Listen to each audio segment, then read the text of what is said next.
Los humanos trazamos el mapa de todos los rincones del planeta. Exploramos selvas y desiertos. Fuimos al espacio, pero solo hemos podido llegar a 11 kilómetros de profundidad de la superficie. Solo una quingentésima parte del camino hacia el núcleo terrestre. Ahora estamos a punto de llegar más profundo. Haremos un viaje al corazón del planeta para alcanzar la última frontera, donde los árboles se abren camino a través de rocas para encontrar agua, donde formas extrañas de vida habitan ambientes mortales y se construyen rascacielos sobre la arena, donde las minas alcanzan el tamaño de una ciudad y donde fuerzas enormes siguen dándole forma a la Tierra. Acompañaremos a científicos, ingenieros y aventureros mientras investigan, exploran y desafían los misterios que yacen debajo. Viaje al centro de la Tierra. Para llegar al centro de la Tierra, hay que hacer un viaje de 6.437 kilómetros a través de los 3 distintos estratos subterráneos. El primero es la corteza terrestre, un estrato superficial y frágil que tiene 32 kilómetros de profundidad. Imagínense que la Tierra fuera un huevo cocido. Los continentes son 3 veces más delgados que la corteza de este huevo y la corteza oceánica es aproximadamente 10 veces más delgada. La corteza contiene muchas cosas en una profundidad relativamente somera. Zonas de carbón, agua, sal, oro, plata y petróleo que se solapan. Lo interesante de vivir en la superficie terrestre es que sembramos las cosas o las extraemos de minas. Muchas de nuestras cosas provienen del subsuelo de diversas maneras. Bajo la corteza yace un estrato más grueso, el manto, un estrato de roca fundida turbulenta de 2.897 kilómetros. Por dentro, el planeta es una región de roca caliente que hierve a temperaturas y presiones que nadie se puede imaginar. A más de 3.871 grados, el manto se agita constantemente y fractura la corteza que está arriba en placas gigantes denominadas placas tectónicas. A diferencia de los otros planetas, las placas le dan forma a la Tierra. Al moverse unos centímetros al año, las placas se incrustan o se separan dando resultados espectaculares.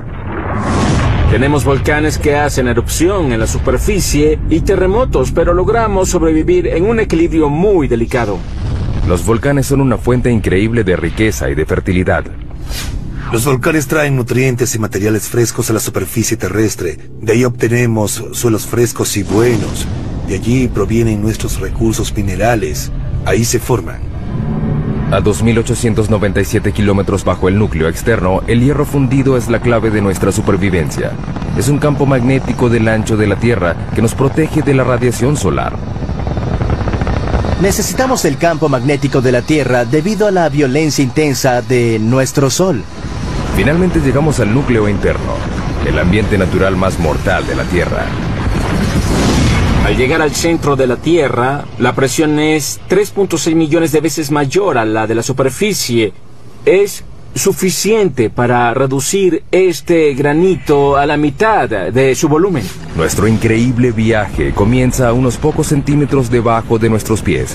Si peláramos el estrato más superficial de la Tierra, encontraríamos el mundo de los insectos. El de las hormigas es el más amplio. Este podría ser un hormiguero grande. Las hormigas han construido un sinfín de hormigueros debajo de la superficie de cada continente, excepto en la Antártida. Pueden ver las hormigas que salen de la parte superior. Algunas de ellas transportan algo que parece larvas. Las hormigas han estado aquí desde hace 120 millones de años. Precedieron a dinosaurios como el Tiranosaurio Rex. Compartieron la Tierra con el Estegosaurio y el Triceratops. Superan a los humanos en una proporción de 140.000 a 1. No conozco a ningún otro insecto social que se haya extendido tanto. Es una sociedad que se extiende a lo largo de porciones enormes del ambiente terrestre del planeta. Las hormigas son rápidas. Su velocidad es equivalente a la de un humano que corre a 64 kilómetros por hora. Son fuertes. Pueden alzar 20 veces su propio peso. Es como si un hombre adulto alzara un auto. Sin embargo, lo que más hacen es construir hormigueros. Aunque sorprendente, es una tarea vital para los humanos. Los hormigueros ayudan a que el aire y el agua penetren el suelo y lo mantienen fresco y fértil.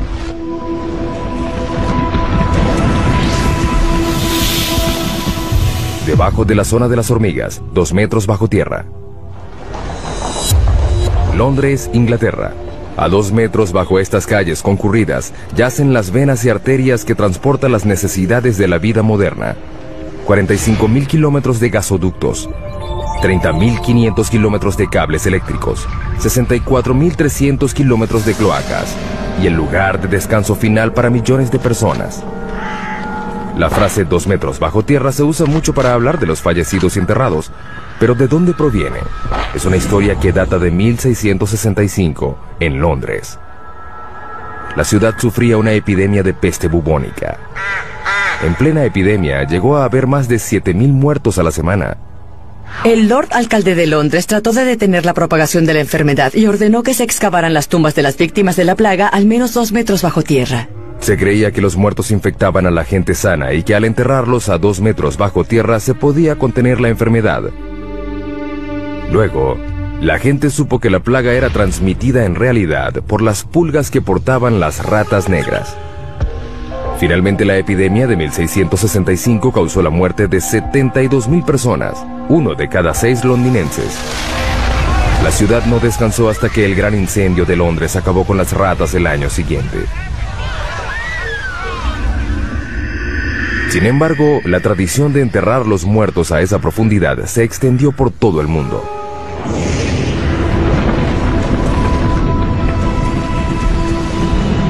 Seguimos bajando. Hemos dado otro pequeño paso en nuestro viaje al centro de la Tierra, 5 metros bajo tierra. Solo una criatura puede vivir a esta profundidad. En estos túneles habita el perro de la pradera, el animal excavador que habita más profundo en el mundo, un animal que tiene un impacto sorprendente en nuestro ecosistema. Los adultos solo miden 30 centímetros de largo y pesan 1,5 kilos, pero son literalmente máquinas excavadoras bajo tierra. Excavan empujando la tierra con sus patas, pateándolo. También usan su cabeza como un martillo neumático. Es muy divertido. Las madrigueras tienen hasta 5 metros de profundidad y más de cientos de metros de longitud. Son más grandes que un campo de fútbol. Además son muy complejas. El diseño tiene un sistema sofisticado de aire acondicionado. Hay 2 entradas a diferentes alturas que crean un vacío parcial, que hace que el aire entre por la entrada más baja y salga por la más alta. Es un sistema de madriguera muy complicado. No creo que se haya encontrado otro animal que tenga un sistema de madriguera tan complicado como este. Estas pequeñas criaturas tienen una importancia increíble para otros animales. Muchos animales dependen de los perros de la pradera para su supervivencia. Por ejemplo, estas madrigueras tienen un efecto significativo en la manera como el agua y los nutrientes circulan a través del ecosistema de las praderas. Ese pasto es más nutritivo. Las praderas se benefician de la presencia de estos perros. Sus excavaciones le llevan aire al suelo y su excremento ayuda a fertilizarlo. En el siglo XIX había más de 400 millones de perros de la pradera, pero los granjeros los consideraban alimañas y los eliminaban. Hoy quedan menos de 100 millones. Es una mala noticia para las áreas donde habitan. No son realmente parte del sistema de las praderas como lo eran hace 200 años, porque no hay suficientes para que tengan el impacto que se necesita para atraer a los búhos de madriguera o al bisonte. Por un lado, no son animales en peligro de extinción, pero las praderas, como deberían ser y como fueron hace 150 años, sí están en peligro. La próxima parada en nuestro viaje es a 15 metros de profundidad. En muchos lugares del mundo desaparecen las formas de vida superiores a esta profundidad. El suelo da paso a la roca. Comenzamos a encontrar carbón. El carbón se formó hace 300 millones de años. Fue un proceso que ocurrió una sola vez. El clima era más caliente y más húmedo que el actual. En las regiones ecuatoriales de la Tierra predominaba un pantano gigante. Los árboles caídos y la vegetación se descomponían en el suelo cenagoso y los sedimentos superiores los comprimieron en rocas. Hoy, el carbón genera 1/3 de la electricidad mundial. Se producen 7 millardos de toneladas al año. Los campos de carbón más grandes del mundo están en China, Rusia y los Estados Unidos. El estado de Pensilvania produce el 1% del suministro mundial. El pueblo de Centralia, en Pensilvania, una vez tuvo 1.500 habitantes. Era una comunidad idílica de un pueblo pequeño. Podrías ir de un lado a otro y conocer a todos. Es un buen estilo de vida. Hoy es un pueblo fantasma por culpa de un accidente inesperado. En 1962 incendiaron a propósito la basura en un relleno sanitario al lado del cementerio del pueblo. Querían limpiar el vertedero del pueblo, incendiaron la basura y el incendio se extendió por una abertura en este laberinto de unas minas profundas de carbón que habían sido abandonadas. El incendio alcanzó una profundidad de 15 metros y se extendió por 2 kilómetros cuadrados. El área de una parte de Manhattan, y aún no se ha acabado. La antracita es el carbón que activa el fuego. Es un combustible lento y rico en carbono. Al ver la orientación del lecho de roca, se puede notar que se hunde de esta manera, creando un valle sinclinal. En la región de antracita, la mayor parte del carbón se encuentra en el valle.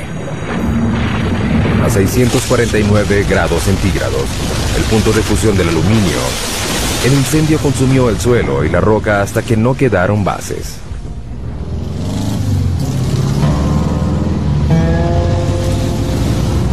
Lo que una vez fue la avenida Locust, la vía principal de Centralia, es en la actualidad una sección de una autopista rural. Es difícil imaginar que esto fue una vez el centro de un pueblo. En esta fotografía vemos cómo era Centralia antes. Estamos en lo que era la estación de servicio de John Codington. Ese árbol muerto de allá es el mismo de la fotografía. Las calles estaban llenas de casas, unas al lado de la otra. Todo eso desapareció, la naturaleza reclamó lo suyo y ya no queda casi nada del antiguo pueblo. Esta casa en la avenida Locust, enfrente de la estación de servicio, pertenecía a Bob Gadinsky.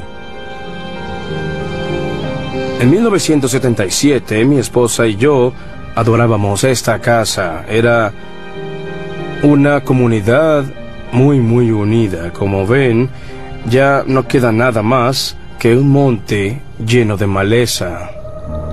Con el pasar de los años, el incendio creció. Se hizo más fuerte y se avivó.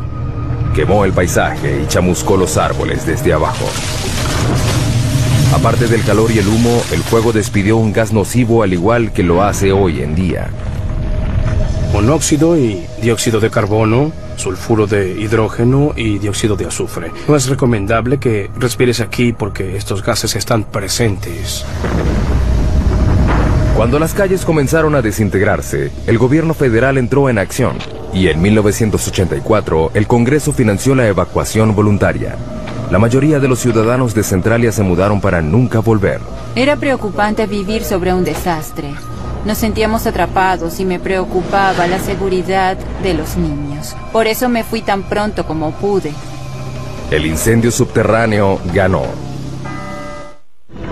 De 15 a 150 metros de profundidad, el suelo ya dio paso a la roca. Esta es la zona de construcción, el estrato donde nacen los proyectos de construcción más grandes del mundo. Como los trenes subterráneos, hay 52 sistemas ferroviarios subterráneos en el mundo. El más largo está en Shanghái, China. 422 kilómetros de rieles, 55 kilómetros más largo que la ciudad de Nueva York. Sin embargo, el tren subterráneo más profundo del mundo está en San Petersburgo, Rusia, a 100 metros bajo tierra, la altura de la Estatua de la Libertad. Tradicionalmente los túneles se excavaban así, o así. Ahora usan esto. La máquina perforadora de túneles, también conocida como MPT. Las MPT se usaron por primera vez en 1956 para excavar la cloaca del río Humber en Toronto. La máquina mide 122 metros de largo, su cabeza cortante mide 15 metros de diámetro y gira 3 veces por minuto para cortar la roca. Se usa un láser para mantener el rumbo. A medida que las MPT avanzan, se instalan anillos de acero y placas revestidoras de concreto. Las MPT son como fábricas móviles. Por el frente cortan la roca y por detrás dejan un túnel acabado. La MPT es el secreto tras alguno de los megatúneles del mundo, como el túnel de base del Gotardo, que comunica a Suiza con Italia a través de la cordillera más alta de Europa, los Alpes. El punto más profundo del Gotardo está a 2.438 metros, por debajo de los picos de las montañas. Se extiende a lo largo de 58 kilómetros. Es el túnel ferroviario más largo del mundo. La construcción comenzó en 1996. Se necesitaron 4 MPT para perforar 2 túneles paralelos de manera simultánea, de un extremo a otro, a través de 24 millones de toneladas de roca. Tardó 14 años. Finalmente, en octubre de 2010, se logró realizar la perforación final. Antes, los camiones tardaban 4 horas en ir de Zúrich, Suiza, a Milán, Italia. El túnel redujo la duración del trayecto en 90 minutos. Para los ingenieros que construyen túneles, la roca es una pesadilla que deben atravesar. Pero la roca también se utiliza para construir las bases de los edificios más altos del mundo. Nueva York, el hogar de los rascacielos más famosos y más antiguos del mundo. Para mantener en pie estos edificios colosales, los ingenieros anclaron las bases de los edificios al lecho de roca, construyeron una plataforma y construyeron encima de ella. De hecho, el horizonte de Manhattan refleja el estrato de roca que tiene debajo. El anclaje sostiene a la mayoría de los rascacielos, incluyendo el edificio más alto del mundo, el Burj Khalifa de Dubái, que mide 823 metros de altura y tiene bases de 50 metros de profundidad. Pero si no hay lecho de roca, ¿se puede construir un rascacielos? Es un desafío que debieron enfrentar los ingenieros de la próxima parada de nuestro viaje, a 114 metros de profundidad, debajo de uno de los edificios más altos del mundo, las Torres Petronas en Kuala Lumpur, Malasia. Es increíble que estas enormes torres de concreto y cristal estén sobre arena y no sobre roca. Hemos demostrado que se pueden construir casas en la arena con las técnicas de ingeniería adecuadas. La construcción comenzó en 1996. Se planificaron 2 edificios de 88 pisos y 457 metros de altura. Cada torre pesaría 300.000 toneladas aproximadamente. Al principio la idea era construir las bases en el lecho de roca, pero los topógrafos descubrieron que la roca bajo el lugar de construcción tenía pendientes pronunciadas. Era como un acantilado subterráneo de casi 183 metros. Si seguían construyendo, la mitad de las torres quedaría sobre el acantilado y la otra fuera de él. Un llamado al desastre. Si hubiéramos mantenido la posición original, ya no tendríamos torre. Se habría caído. El lugar de construcción era un área limitada en el centro de la ciudad. No había espacio para construir torres completamente sobre la roca. Decidieron más bien alejarlas del lecho de roca completamente. Eso implicaría que las bases tendrían que pasar por el suelo blando a un estrato de arena. Las bases se mantendrían en pie por fricción, la misma fuerza que mantiene un clavo en la madera. El clavo está arraigado a un pedazo de madera de la misma forma como estas pilas de fricción están clavadas en el suelo por debajo de la torre. El equipo de construcción puso manos a la obra. Debajo de cada torre hundieron 104 pilas a 4 metros de distancia entre sí. Era un bosque virtual de concreto y acero. Algunas de las pilas tienen 114 metros de profundidad. En 2011 son las bases más profundas de cualquier edificio en el mundo. La ingeniería subterránea logró lo imposible. 2 torres de 457 metros de altura construidas sobre arena. Desde hace mucho tiempo, los ingenieros han recurrido a la geología para guiarse en su trabajo, pero la geología puede ser impredecible. El término roca da la impresión de que es algo fuerte, pero no siempre es el caso. La roca puede ser muy antigua. Esta roca tiene 1.6 millardos de años. Pero también puede ser vulnerable a un elemento muy simple: el agua de lluvia. A lo largo de millones de años, el agua de lluvia que cae sobre la roca hace que se deforme y se agriete. Estas fracturas pueden ser enormes. Aquí hay una gigante que se extiende por toda esta roca. Finalmente, el agua crea cavernas en las rocas por las que llega a inmensos lagos y ríos subterráneos. Más abajo, el agua satura la roca como una esponja. De hecho, puede haber entre 5 y 10 océanos de agua dentro de las rocas de la Tierra. El 99% del agua dulce líquida del mundo yace en el subsuelo. Las reservas más grandes están en China, Rusia, África y Estados Unidos. El acuífero Ogallala es el más grande de Estados Unidos. Se extiende desde Nebraska hasta Texas. Abarca 450.650 kilómetros cuadrados, el área de Suecia, y alcanza 150 metros de profundidad. Pero en muchos lugares del mundo, el agua subterránea se está acabando. Esto quiere decir que la gente, los animales y las plantas deben ir cada vez más profundo para obtenerla. La próxima parada de nuestro viaje es la raíz más profunda de un árbol a 122 metros de profundidad. Mpumalanga, Sudáfrica. En un precipicio ubicado sobre las claves de Eco, hay un pequeño bosque de higueras que tienen 150 años. Estas higueras han superado 2 retos: crecer sobre roca y sin ninguna fuente aparente de agua. Parecen sacados del Señor de los Anillos.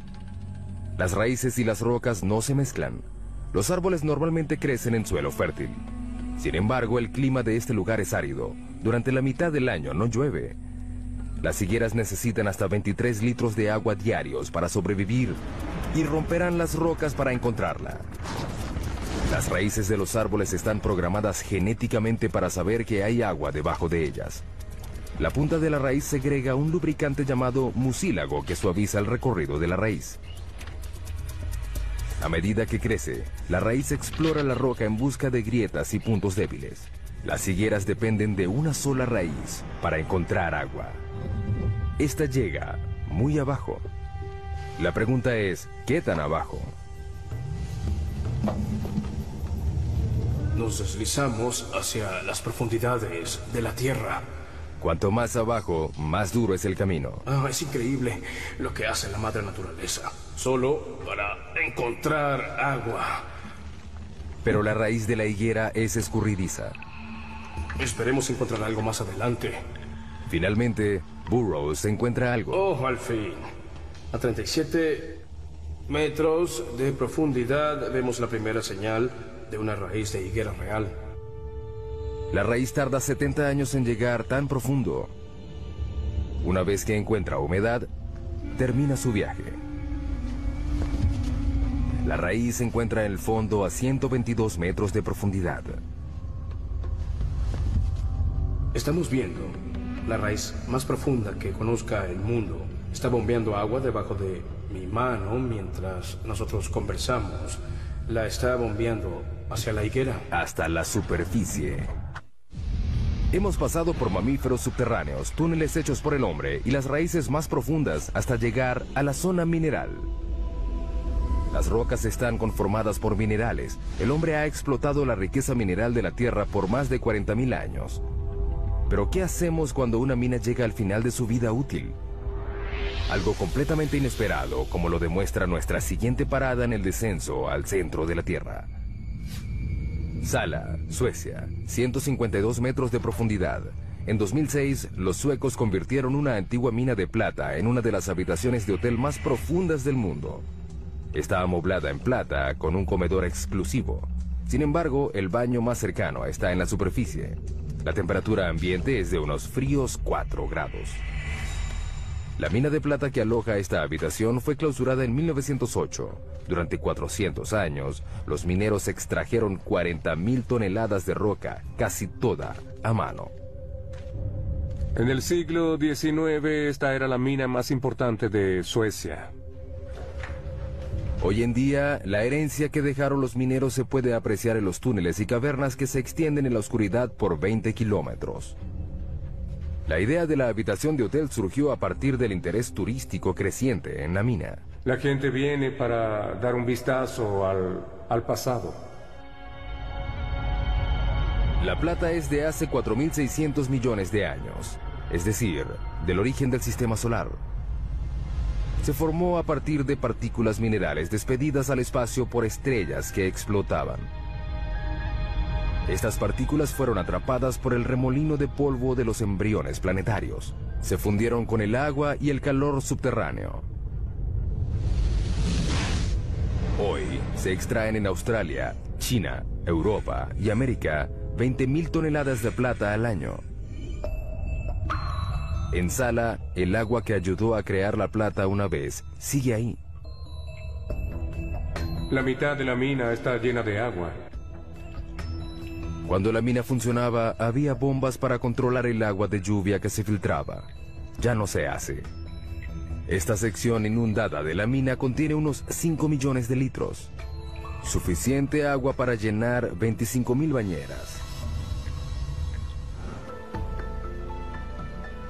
Marco y Tatia Ranisto reservaron la habitación subterránea para celebrar su 15º aniversario de bodas. La idea fue de Tatia. Quiero darle una gran sorpresa y algo especial. Gracias. El elevador tarda 4 minutos y medio a una velocidad de 60 centímetros por segundo para llegar a la habitación a 152 metros de profundidad. Marco empieza a vacilar. Estoy nervioso. Estaré bajo tierra solo. Bueno, casi solo. Estaré ahí. Los Ranisto llegan a su destino. Oh.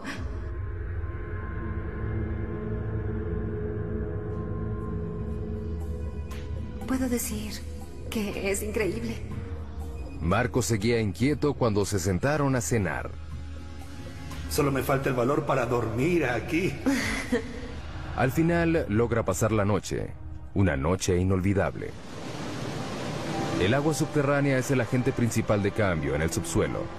No solo reacciona químicamente con los minerales, sino que también crea minerales como la plata.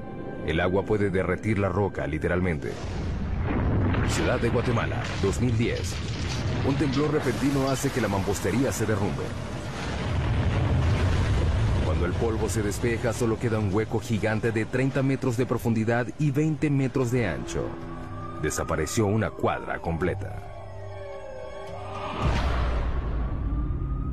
La ciudad de Guatemala está construida sobre caliza porosa. El agua subterránea puede disolver la roca y dejar una capa superficial frágil que puede ceder sin ninguna advertencia. Es increíble que el colapso solo ocasionara una muerte. Sin embargo, fue la segunda dolina más grande en 3 años en esta ciudad. Las dolinas son aterradoras y a veces mortales. Sin embargo, algunas de ellas pueden proporcionar una gran cantidad de datos científicos. Próxima parada de nuestro viaje, también en América Latina. A 335 metros de profundidad. El Zacatón, México. Es una dolina llena de agua donde no hay lugar para la vida. Bajo esta superficie apacible no hay aire. Pero en este lugar vive una forma de vida, los microbios, y son muy extraños. Todas las bacterias y materia biológica deben sobrevivir en un ambiente anaeróbico que origina formas de vida extrañas. En 2006, la NASA envió un equipo a estudiar los microbios del Zacatón. El primer paso fue descubrir cómo era el interior de la dolina. No sabíamos cuán grande era, ni cómo era. Era algo completamente desconocido.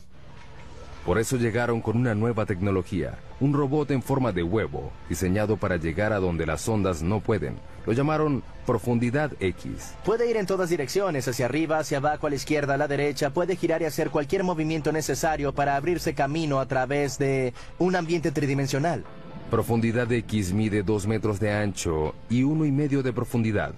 Es del tamaño de una moto de 4 ruedas. Lo que lo hace especial es que no se maneja a control remoto, se conduce solo. Una vez que desciende por debajo de la superficie, queda por su cuenta. Durante ese tiempo, debe tomar sus propias decisiones. Para ver, el robot cuenta con un sonar. Esta tecnología se desarrolló en el siglo XX para hacer rebotar ondas sonoras en las paredes y piso de la dolina. El robot crea constantemente en su memoria un mapa tridimensional actualizado como un murciélago que vuela en una cueva oscura. Profundidad X fue el primer robot en tener la capacidad de pensar por sí mismo. Bien sea crear el mapa, decidir tomar una muestra o regresar a la superficie, son decisiones que el robot debe tomar. Luego de sumergirse 50 veces, Profundidad X se conoce todos los rincones y ranuras. La gente se pierde en las cuevas y no sabe si está en la segunda o tercera intersección. Un robot con Profundidad X hace un buen trabajo al distinguir estas situaciones confusas, mejor que las personas en algunos casos. En poco tiempo, el Zacatón reveló sus secretos. Sabemos que es caliente, tal vez hay manantiales que alimentan el Zacatón. La sorpresa más grande fue el descubrimiento de 100 tipos de bacterias, incluyendo 6 nuevas especies de un microbio llamado Archaea, que tiene un estilo de vida extraño. Viven del azufre.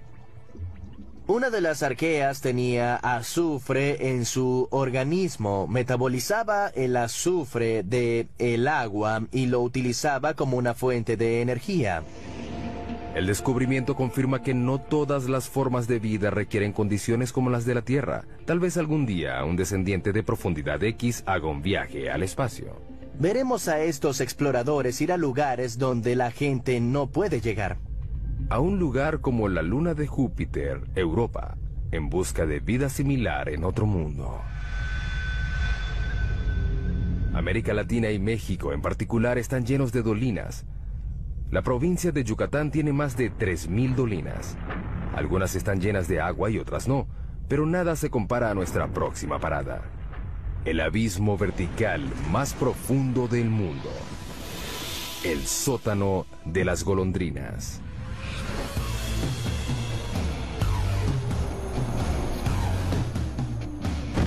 Para cierto tipo de paracaidistas, este lugar representa un reto único. Te paras en el borde, miras hacia abajo y te lanzas. Sientes una corriente de aire.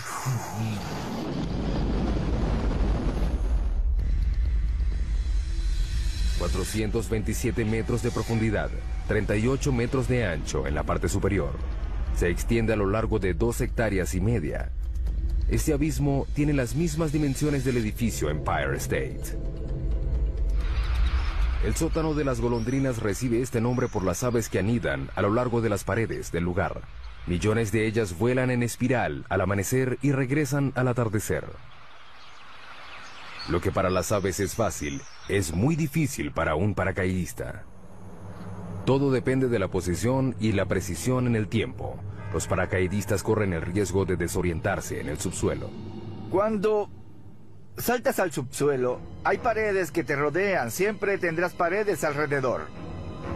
El paracaidista tiene 6,5 segundos para alar el cordón. Si lo hace muy tarde, el paracaídas no tendrá tiempo para desplegarse. La velocidad de caída es de 37 metros por segundo. Caer al suelo a esa velocidad es como chocar contra una pared en un auto que va a 130 kilómetros por hora. ¿Qué hacen a la hora de regresar? Nos enganchamos a una cuerda de extracción que está atada a un cabrestante. Podemos sacar a 2 paracaidistas en 10 minutos y repetimos el proceso. Seguimos descendiendo al centro de la Tierra y ahora buscamos minerales. Nuestra próxima parada es la mina de sal más grande del mundo que está en Ontario, Canadá. La mina de Sifto, ubicada a 549 metros de profundidad. La sal es un tipo de roca compuesta de sodio y cloro. Es lo que queda de los océanos antiguos que cubrieron una vez la Tierra y se evaporaron a raíz del cambio climático. Un adulto promedio necesita consumir una cucharada de sal al día para evitar enfermedades, caer en coma e incluso evitar la muerte. Por eso no nos debe sorprender que las primeras minas de sal se abrieron hace 14.000 años en lo que hoy en día es Austria. Los mineros extraen 260 millones de toneladas de sal al año en todo el mundo. Los yacimientos más grandes de sal están en China, Rusia y Canadá. La mina de Sifto fue abierta en 1959. Está ubicada a 500 metros por debajo del pueblo de Goderich, Ontario, y se extiende por debajo del lago Huron. La mayoría de las minas consisten en túneles pequeños sostenidos por vigas y pilares llamados puntales. Sifto es más bien una ciudad subterránea. Sus cavernas se extienden por 8 kilómetros cuadrados. Es decir, un área del tamaño del centro de Manhattan. Tiene incluso sus propias tiendas y oficinas. Donde el techo comienza a hacerse más bajo, los mineros saben que se acercan al lugar donde estas sierras eléctricas gigantes trabajan. Abrimos túneles de 4 metros de alto y 18 de ancho. Las hojas de 3 metros de largo cortan la roca. Las hojas de sierra giran 1500 veces por minuto. El aire está lleno de polvo. El ruido es abrumador y está a punto de empeorar. Perforamos y explotamos las cabeceras de mina de 18 metros de ancho y 18 metros de alto. Son cuevas enormes.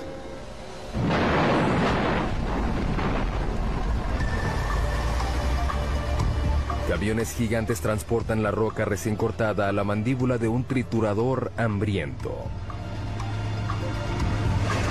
Los camiones descargan la roca a una velocidad de 10 veces por hora, 24 horas al día, 7 días por semana. En los 4 minutos que le toma al monstruo triturar la carga, pedazos de roca de 1/4 de tonelada se reducen a granos gruesos. La correa transportadora la lleva a compensación y descarga. Es un tanque grande que llena los baldes de sal que suben y bajan. Así sacamos la sal. Este gran tanque es de gran beneficio para nosotros. La tolva permite que todo el procedimiento se realice en el subsuelo. Se extraen entre 24 y 26 mil toneladas al día. Y podemos incluir más incluso. Esta mina produce diariamente suficiente sal para la mitad de la población mundial. Sifto cree que puede mantener esta producción durante otros 250 años.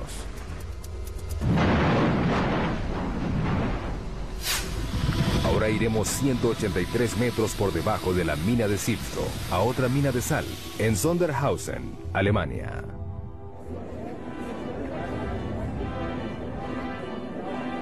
En esta mina se realiza un evento deportivo muy extraño. El maratón más profundo del mundo. Correr bajo tierra, ¡qué locos! Correr en un maratón subterráneo es una experiencia muy diferente a correr en la superficie. No te sientes libre. En el bosque se siente el viento, pero en el subsuelo no. Las condiciones son extremas. Por ejemplo, la temperatura. Por cada 18 metros que bajas en la corteza, la temperatura sube 1 grado. La razón de esto se remonta a hace 4.600 millones de años, al origen de la Tierra. La mezcla de los remolinos de gases y de partículas que formaron el planeta tenía polvo cósmico radioactivo. Cuando se comprimió en roca, liberó su energía radioactiva como calor y aún lo hace. Trabajar en esas condiciones es muy difícil, pero correr es peor. A una profundidad de 732 metros, los atletas deben tolerar una temperatura de 27 grados. Hace mucho calor. Estamos cerca del infierno. 40% de humedad. El aire no es fresco. Ese es el mayor problema. Y un recorrido muy difícil. La carrera se realiza en un circuito irregular que sube y baja 213 metros en cada vuelta. Si te caes aquí abajo, puedes tener lesiones fuertes. A la velocidad promedio de un maratón, el pie pasa 0.2 de segundo en el suelo. Con la fatiga, el pie se queda más tiempo en el suelo. En la mina, cuanto más largo es el contacto, mayor será el riesgo. ¿Ves? Es muy resbaloso. Necesitamos zapatos con un buen perfil como este. Estos tienen un perfil alto, pero podría ser más alto. Necesitas unos zapatos de clavos. Con muchos. Es inevitable que este suelo traicionero tenga una víctima. No se sabe por qué los atletas corren el riesgo de competir en estas condiciones peligrosas. Si les preguntan, todos responden lo mismo. Por placer. Creo que es el maratón más difícil del mundo. ¿Quién puede decir que corrió en un maratón a 610 metros bajo tierra? Luego de pasar medio día bajo tierra, los atletas pueden regresar a la superficie. El calor húmedo, el aire seco y las demás condiciones difíciles son solo temporales.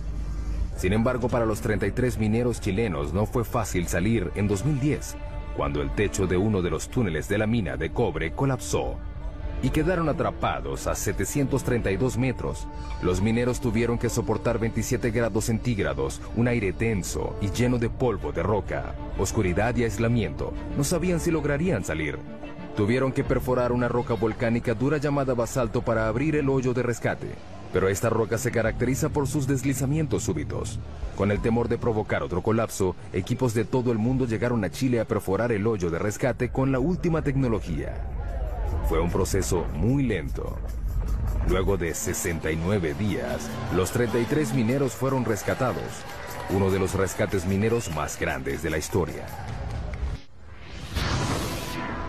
Nos acercamos a los lugares más profundos a los que ha llegado el hombre. Este es el laboratorio científico más profundo del mundo. Hay mucho que hacer aquí.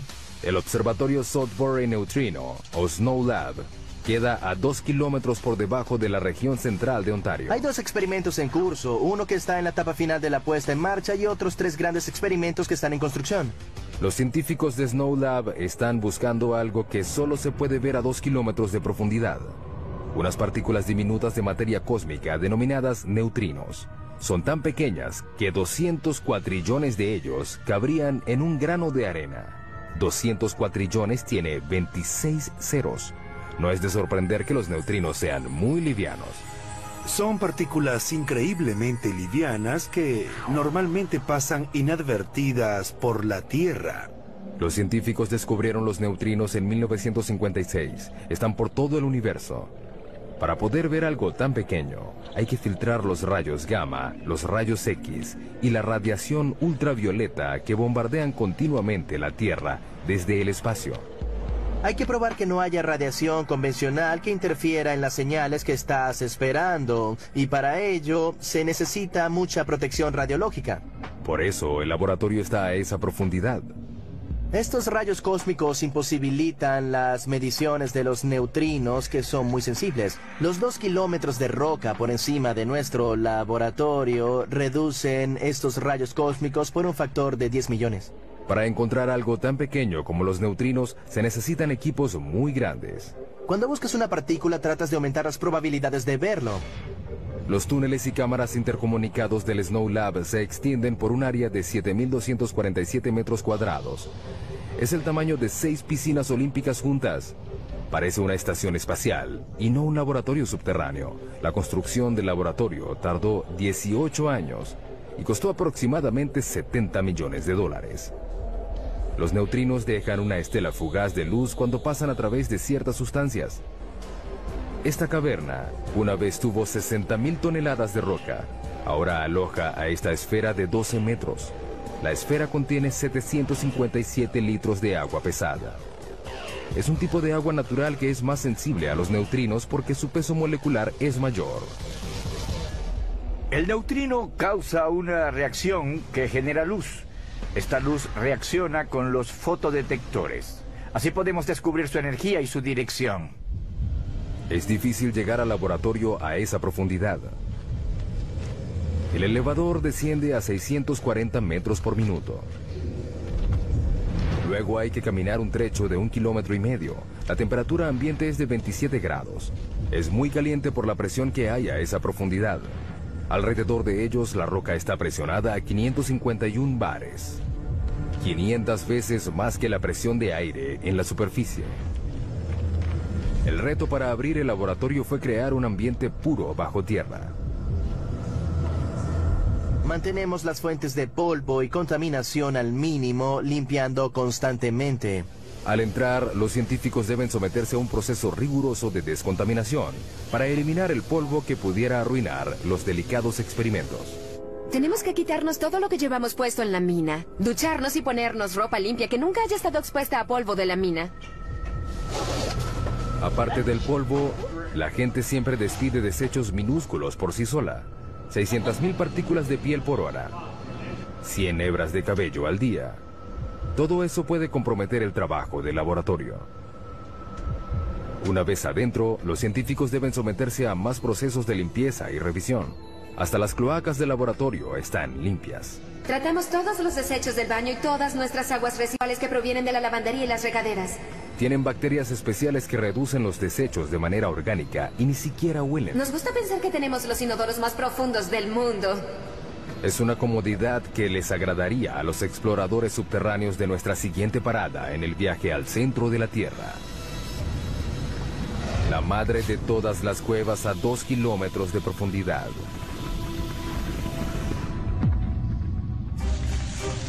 Estos exploradores de cuevas polacos esperan llegar más profundo de lo que haya llegado cualquier otro.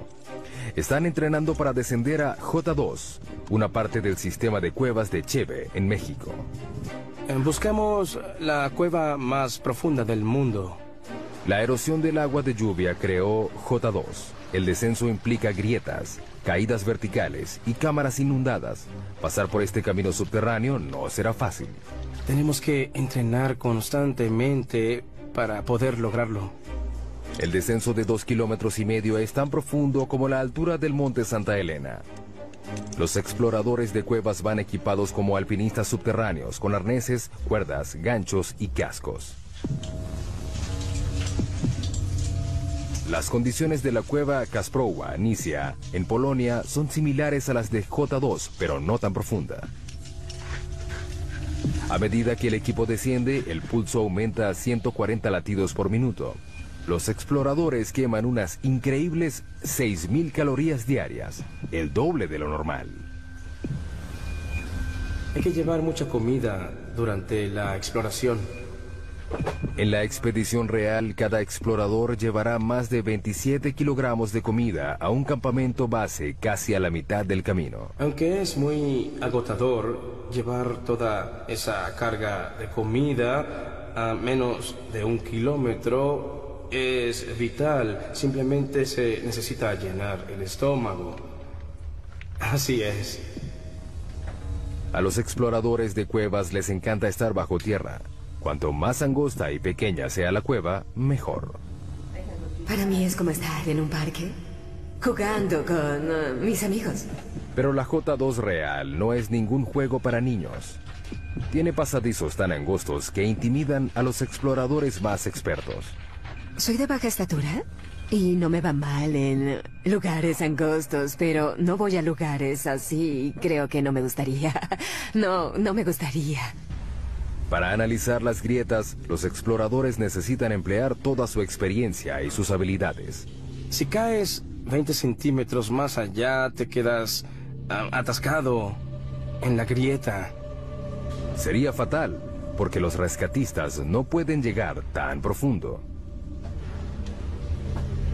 El descenso continúa. Los exploradores siguen adelante.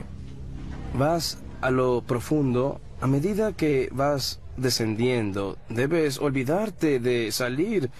Debes seguir adelante. El mayor reto de J2 es el agua.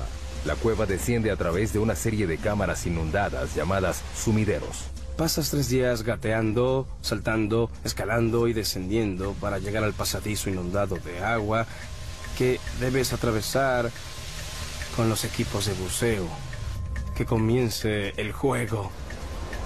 Si llueve mientras están bajo tierra, el equipo corre el riesgo de quedar atrapado. En la última expedición a J2, 2 equipos quedaron atrapados en la cueva. Mientras el entrenamiento avanza, los exploradores ansían el regreso a México. Éramos un equipo de 6 personas, descubrimos la entrada de la cueva y sentimos que es nuestra. A esta profundidad hay agua y aire, pero no hay sol. Por eso, los exploradores de cuevas casi no encuentran seres vivos. Para buscar pistas sobre el origen de la vida en la Tierra, los científicos deben llegar más abajo, al fondo del mar. Por todo el fondo del mar hay agua que transporta vida microbiana. Cerca de la costa de Vancouver, Columbia Británica, el sumergible Alvin entra al agua. Para nosotros estos estudios son como las misiones Apolo. Alvin es un mini submarino de aguas profundas de 16 toneladas y 7 metros de largo. Lleva una tripulación de 3 personas a 2,5 kilómetros de profundidad, en busca de microbios producidos en el interior de la Tierra. En la superficie no hay nada similar a los microbios. No podemos reconocer al menos el 75% del contenido genético de este tipo de vida. Eso es lo que Alvin busca. Agua caliente que sale de los respiraderos que vienen debajo del lecho marino y es rica en microbios. Estamos empezando a entender que están allí, pero no sabemos exactamente cómo.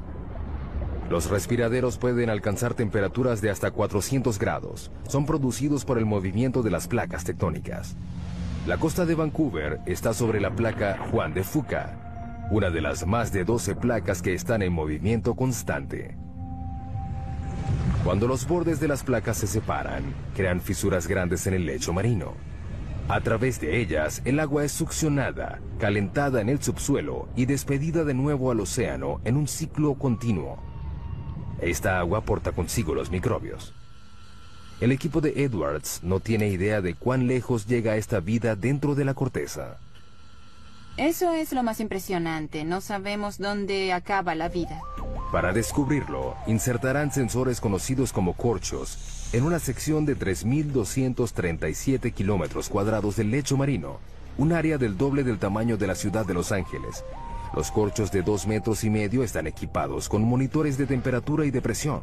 Se llevan a 457 metros por debajo del lecho marino, a un total de 3,2 kilómetros por debajo de la superficie. Los corchos rastrean el recorrido del agua caliente dentro de la corteza terrestre.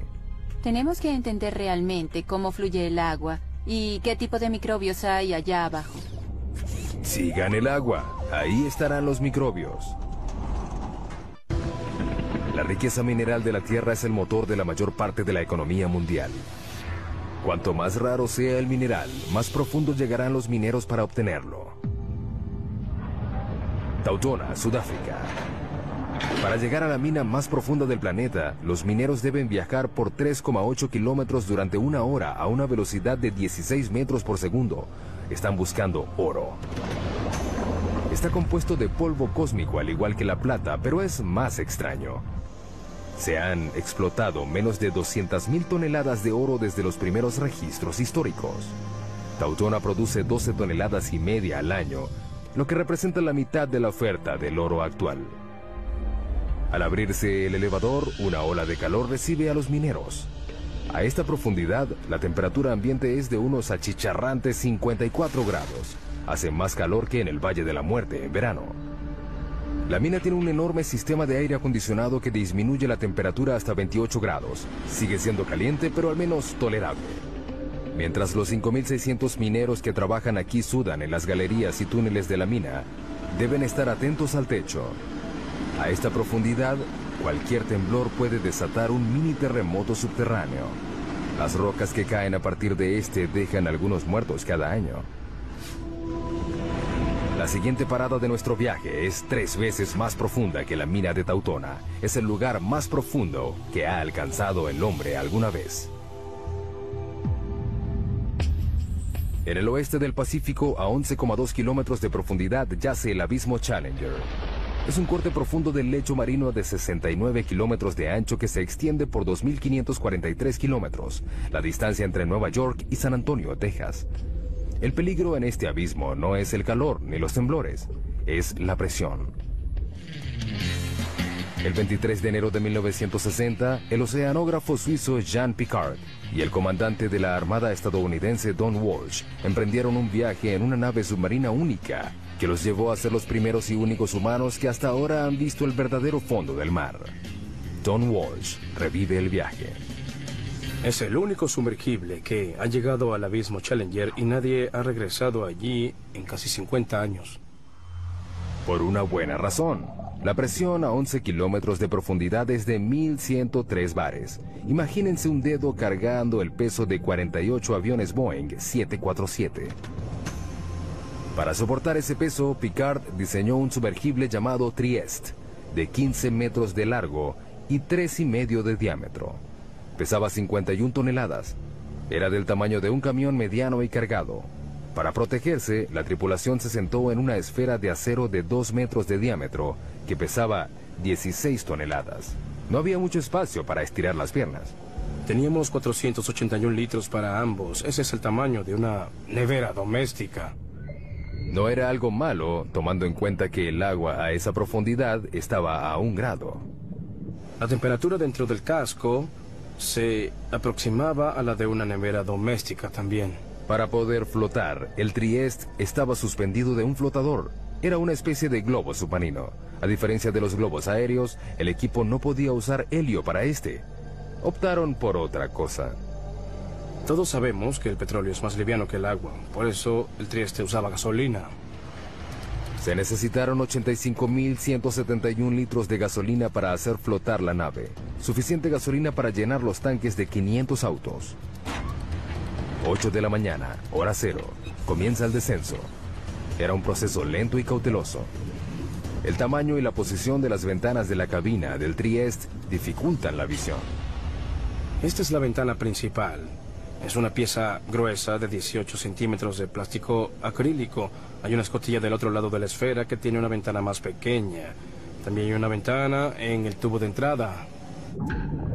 A 201 metros, el Trieste se sumerge en la oscuridad. Hasta aquí penetra la luz solar. Pero a los 914 metros, la naturaleza acude a ayudarlos. Lo único que ilumina el abismo es la bioluminiscencia de los animales y el plancton. Estos tienen fuentes de luz como las luciérnagas. Es como una nevada al revés. Transcurre otra hora. Luego ocurre un problema. Hubo un ruido fuerte a los 6 kilómetros. A 6 kilómetros bajo el agua, Walsh hace una prueba diagnóstica. Oímos el ruido y verificamos todos los medidores que teníamos. Todo parecía bien, así que seguimos el camino. Pero de repente vio algo. Miré a la ventana de la escotilla y vi una grieta así en la ventana. La tripulación está a 2 centímetros de una muerte segura. Si la ventana interior se hubiera roto, habríamos muerto de manera instantánea porque la presión a 6 kilómetros de profundidad es como 690 bares. La muerte habría sido inmediata, no nos habríamos enterado. Pero la ventana soporta. Deciden continuar.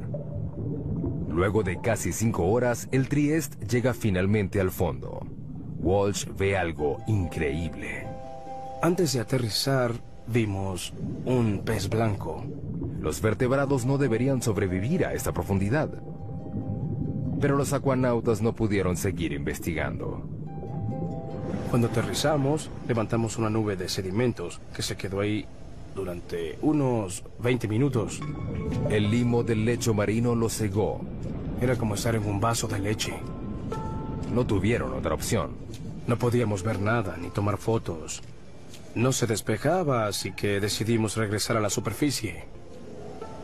Para que el Trieste pudiera regresar, Walsh controlaba el peso quitando el lastre. Teníamos 2 tinas de lastre llenos de bolas de acero. Al fondo de la tina había un electroimán. Las esferas seguían en la tina cuando el imán estaba encendido. Al quitarles la electricidad, salían. Con el movimiento de un interruptor, el Trieste inició su ascenso a la superficie y a la historia. 11,2 kilómetros es el límite de la exploración humana. Estamos a 1/3 de nuestro viaje a través de la corteza terrestre. El hombre se retira y entran las máquinas. Todos los científicos usan herramientas que les permiten explorar sitios a donde no han llegado. Telescopios, microscopios, pero los geólogos tienen un problema particular. No les puedo decir que hay 30 centímetros por debajo del suelo en el que estamos parados porque no puedo ver a través de la roca. La solución parece obvia: perforar y mirar. Pero ese enfoque está minado de problemas. Península de Kola, noroeste de Rusia, 1989. En un lugar azotado por el viento y que rodea el círculo polar ártico, los científicos se embarcan en un plan ambicioso. A un alto costo se perforó un hoyo profundo para tratar de llegar al límite entre la corteza terrestre y el manto. Son 35 metros de profundidad. Para reducir la fricción, utilizaron un método de perforación nuevo. En vez de hacer girar toda la sarta, ahora solo gira la mecha bien lubricada, con lodo y aceite. A 6,4 kilómetros encontraron fósiles de plancton antiguo de 18 millones de años en un estado de preservación sorprendente. A 11 kilómetros encontraron roca de 4.400 millones de años. El zircón, el mineral más antiguo del planeta. Pero con cada metro que perforan, la temperatura aumenta. A los 12 kilómetros la temperatura alcanza 299 grados. La perforación se detiene de repente. La temperatura aumenta rápidamente a medida que entras al planeta. Cuando perforas hoyos muy profundos, el metal de tu taladro comienza a derretirse. Durante los 14 años siguientes se intentó reanudar la perforación, pero todo fracasó. No tenemos equipos ni los materiales que soporten las temperaturas y las presiones que hay a decenas de kilómetros de profundidad. El hoyo súper profundo fue abandonado en 2003. ¿Qué hacen los geólogos si no pueden perforar? Pues usan sus oídos. No vemos lo que hay dentro del planeta, lo escuchamos. Estos ecógrafos se conocen como sismógrafos y siguen los sonidos hechos por el movimiento de las rocas en el subsuelo. Literalmente escuchan los terremotos. En promedio, hay un terremoto de magnitud 6 o más cada 3 días. Hace que todo el planeta tiemble. Las vibraciones cambian según la densidad de la roca. Estos son datos que los geólogos pueden leer. Hemos podido crear imágenes tridimensionales de todo el planeta mediante el seguimiento de miles de sismos hechos con miles de sismógrafos durante muchos años. Todo el mundo depende de los recursos que están bajo nuestros pies. La próxima parada de nuestro viaje es en el campo petrolero más profundo de los Estados Unidos, a 11,2 kilómetros por debajo del Golfo de México. Cuando están en operación, más de 6.000 plataformas petroleras explotan las costas de Texas y de Luisiana con la capacidad de suministrar el 25% del petróleo estadounidense. Pero no es fácil de encontrar. Está a 1,5 kilómetros bajo el agua y a 10 kilómetros dentro de la roca. A medida que se va dificultando el hallazgo de petróleo y gas, se van perforando hoyos cada vez más profundos en aguas cada vez más profundas. Se está desarrollando una revolución en la perforación en aguas profundas en las costas de Egipto, África Occidental, Brasil y el Golfo. Es impresionante que tengamos la tecnología para perforar tan profundo. Pero la tecnología tiene limitaciones. En la primavera de 2010, una plataforma llamada Deepwater Horizon perforaba un pozo relativamente somero de 7 kilómetros de profundidad en el campo Macondo, a 80 kilómetros de la costa de Luisiana. 20 de abril, 10 de la noche, la plataforma es sacudida por una explosión. A 56 kilómetros de distancia se avista una bola de fuego. Mueren 11 trabajadores petroleros y hay 17 heridos. En el lecho marino a 1,5 kilómetros, el cabezal de pozo roto descarga hasta 60.000 barriles de petróleo diarios.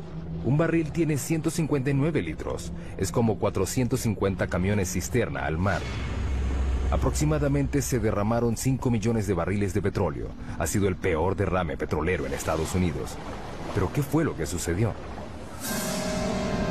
Deepwater Horizon ya había perforado pozos a 11 kilómetros del fondo del campo petrolero del Golfo durante el otoño anterior en otro lugar. En comparación, la perforación en Macondo era casi rutinaria, pero las apariencias engañan. El Golfo es uno de los lugares más difíciles de perforar. La plataforma continental, en 1,5 kilómetros, se transforma de manera abrupta en una serie de arrecifes pronunciados, valles con cañones y volcanes de lodo de hasta 152 metros de altura. La geología es muy complicada. El petróleo debajo de este lecho marino accidentado se extiende por una grieta de roca de 35 millones de años y 244 metros de grosor. Está atrapado bajo una presión enorme, 100.000 veces mayor a la superficie. El peso de la roca superior presiona hacia abajo. Eso aumenta muchísimo las presiones en el fondo del pozo. Además de la presión, los perforadores se pueden encontrar con bolsillos potencialmente peligrosos de gas metano congelado, conocidos como hidratos. Si perforas uno por accidente, puede ser un gran problema. Al calentarse por la fricción de la perforación, el metano explota en el pozo y libera cantidades enormes de volumen de petróleo. Muchos investigadores le atribuyen la causa de la tragedia del Deepwater Horizon a un bolsillo de metano congelado. La tecnología convencional de barrido no siempre puede identificar estos bolsillos. Es un desafío para la exploración petrolera. La gente no sabe cuánto porque es muy difícil crear la imagen sísmica. Ahora despliegan una nueva generación de sensores de lecho marino para ayudar a detectar el gas congelado antes de que se convierta en una amenaza. Lo lanzamos al agua por un lado del barco y dejamos que se hunda hasta el fondo del mar con un ancla de concreto pesado. Se queda allí durante varios días o varios meses. A diferencia de los sismógrafos convencionales, este sensor de lecho marino no mide las ondas sonoras generadas por el movimiento de las placas tectónicas de la Tierra, sino que detecta la electricidad. Medimos las propiedades electromagnéticas del lecho marino y su conductividad eléctrica. La electricidad proviene del campo magnético de la Tierra. Cuando encuentra radiación solar en la atmósfera superior, genera una corriente global dentro de la corteza que alcanza el núcleo externo. Sin embargo, es débil. Medimos menos de 1 nanovoltio en el lecho marino. Las señales que nos interesan son pequeñas. La corriente fluye a través de distintas rocas según la facilidad que tengan estas de conducir o resistir la electricidad. Mediante la medición de esta corriente, los sensores proporcionan una imagen más detallada de lo que hay dentro de la roca. Además, distingue un buen conductor eléctrico como el agua y uno malo como el petróleo. Esto es bueno porque evitas perder el tiempo perforando un pozo de agua salada que te cuesta $100 millones. Igual que el petróleo, los hidratos de metano son malos conductores, pero existen a profundidades someras por debajo del lecho marino. Para encontrarlos, hay que darles una descarga eléctrica a la Tierra. Eso es lo que este instrumento que tengo delante trata de hacer. Lo llaman SUESI, las siglas en inglés de Instrumento Submarino de Fuente Eléctrica Scripps. Utiliza un suministro de 2000 voltios con una corriente de hasta 500 amperios, un mini rayo que es 5 millones de veces más fuerte que el que se necesita para matar a un ser humano. Lo llevamos muy cerca del lecho marino a través de un cable por la parte de atrás de nuestro barco de investigación. Lo alimentamos con electricidad y genera una corriente eléctrica que se inyecta en el agua por una antena. Luego miden lo que reciben de vuelta. Una lectura somera que muestra que la roca es resistente a la electricidad. Quiere decir que contiene un bolsillo de hidratos. El tiempo dirá si el barrido electromagnético ayudará a reducir el riesgo de reventones en el mundo de los campos petroleros profundos. Mientras tanto, la técnica tiene muchos otros usos entre los geocientíficos. Es como poder ver dentro de un plato de sopa hirviendo y saber a dónde va todo. Y revela muchas cosas sobre el movimiento de rocas en el interior profundo de la Tierra. Con las imágenes de alta resolución de estos sismogramas, podemos detectar los detalles de lo que sucede dentro del planeta. Algo inimaginable hace 10 o 20 años. Estamos casi a la mitad de nuestro recorrido a la corteza. Casi 5 kilómetros más profundo que cualquier humano haya llegado. No es un lugar amigable. Aquí la roca está a 482 grados, suficiente para derretir el vidrio. La presión es 1517 bares y estamos buscando terremotos. En todo el planeta, las placas tectónicas se incrustan y se pandean en un movimiento lento y continuo a un promedio de 2,5 centímetros al año. La misma velocidad a la que crecen nuestras uñas. Sin embargo, ese movimiento puede ser devastador en la superficie. Enero 2010, Puerto Príncipe, Haití. Un terremoto de magnitud 7 sacude la ciudad. El sismo principal dura solo 10 segundos, pero las réplicas continuaron por 2 semanas. Después de esas 2 semanas, hay 230,000 muertos, casi 300,000 edificios destruidos y 2 millones de personas quedaron sin hogar. Es el cuarto terremoto más devastador de la historia. Los terremotos tienen un potencial de ser los desastres naturales más catastróficos.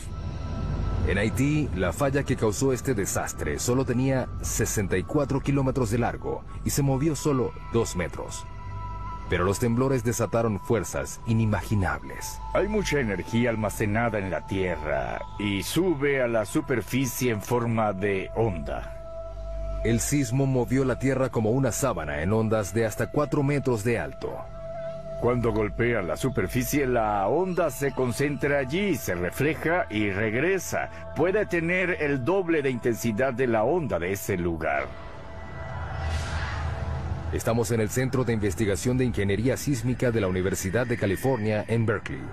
Los científicos de este centro se ganan la vida rompiendo cosas. Estos son algunos de los modelos probados de las columnas esquineras. Pueden ver que están muy dañados. Estas pilas de escombros son los restos de pruebas de laboratorio, el fruto del trabajo científico que ha hecho posible la creación de edificios antisísmicos perfectos. Los científicos ya aprendieron la lección. Si un terremoto ocurre en un lugar, volverá a ocurrir. No es cuestión de si ocurre, sino de cuándo. En California tenemos la mala suerte de tener terremotos con bastante frecuencia. Sin embargo, eso nos hace prepararnos. Las únicas opciones son mudarse o construir edificaciones más seguras. Debemos prepararnos mejor para un terremoto mediante mejoras de normas de diseño. Durante un terremoto, el movimiento más peligroso no es el vertical, sino el horizontal. Este ingeniero trabaja en un diseño que hace las paredes más resistentes a los movimientos horizontales mortales que derriban los edificios. Creamos este tipo de conexión que puede transferir cargas laterales. Estas paredes están unidas por placas de acero que soportan la tensión. Las placas se pueden romper sin que la pared completa colapse. Las paredes están hechas con una mezcla de concreto y fibra, que las hace más flexibles y menos quebradizas. Están diseñadas para que se dañen.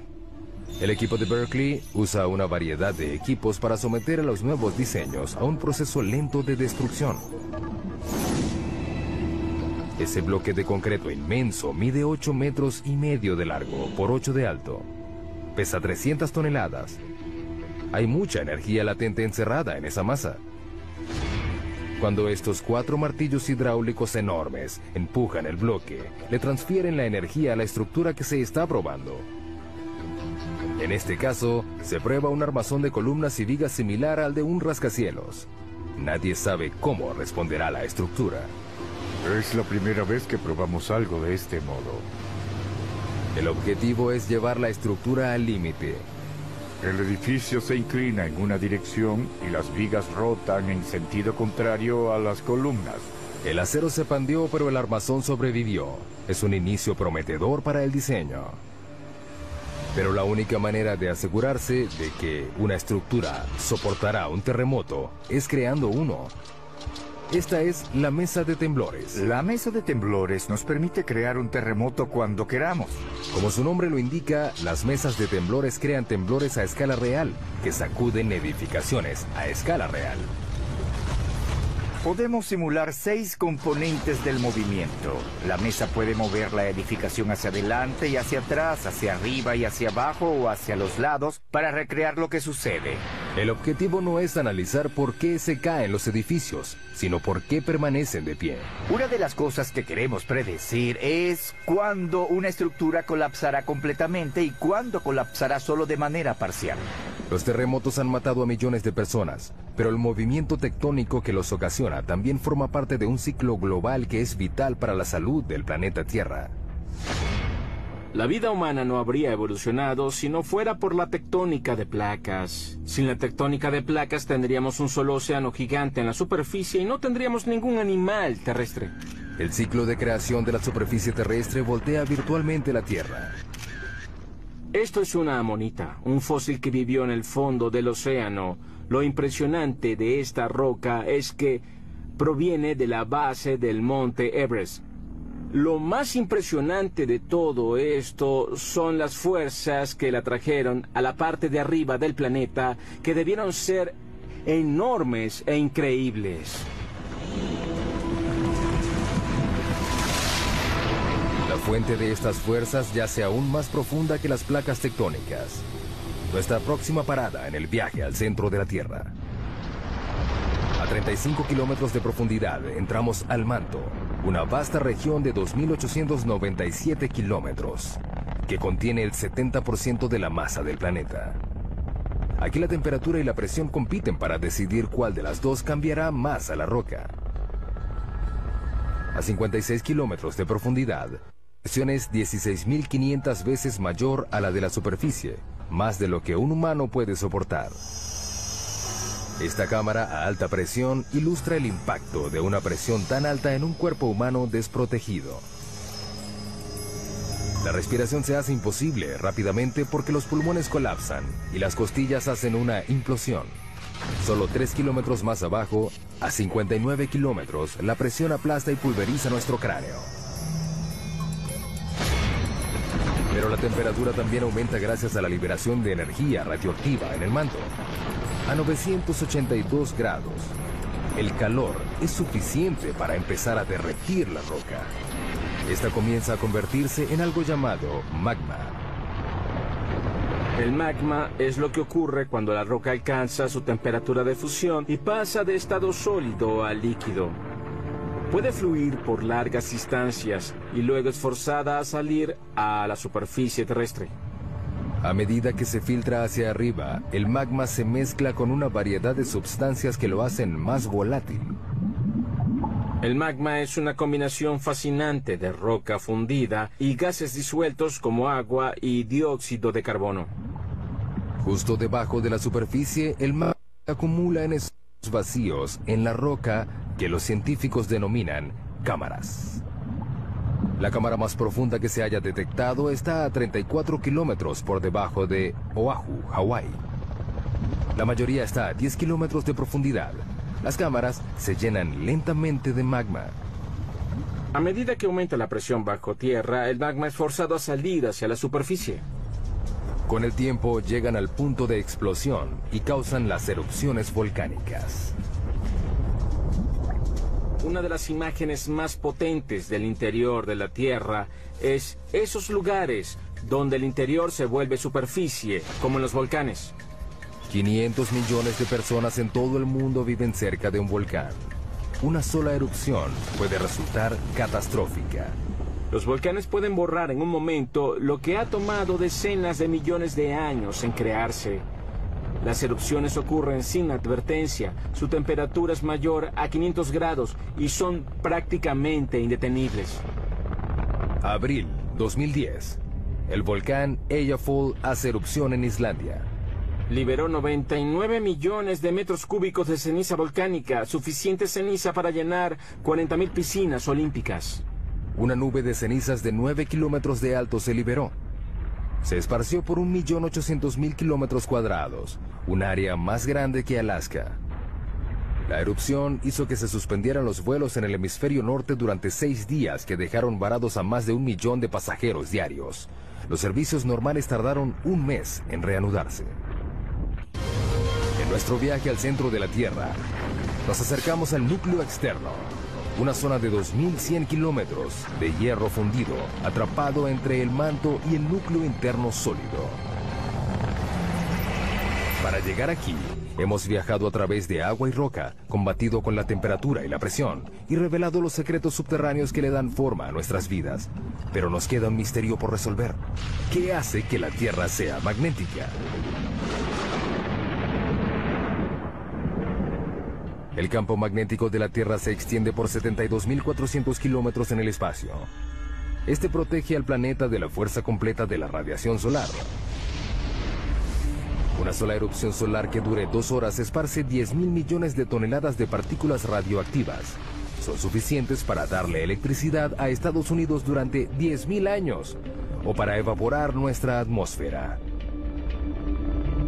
Sin el campo magnético que las desvía, las partículas solares extinguirían la vida en la Tierra. Necesitamos el campo magnético de la Tierra debido a la intensa violencia de nuestro Sol.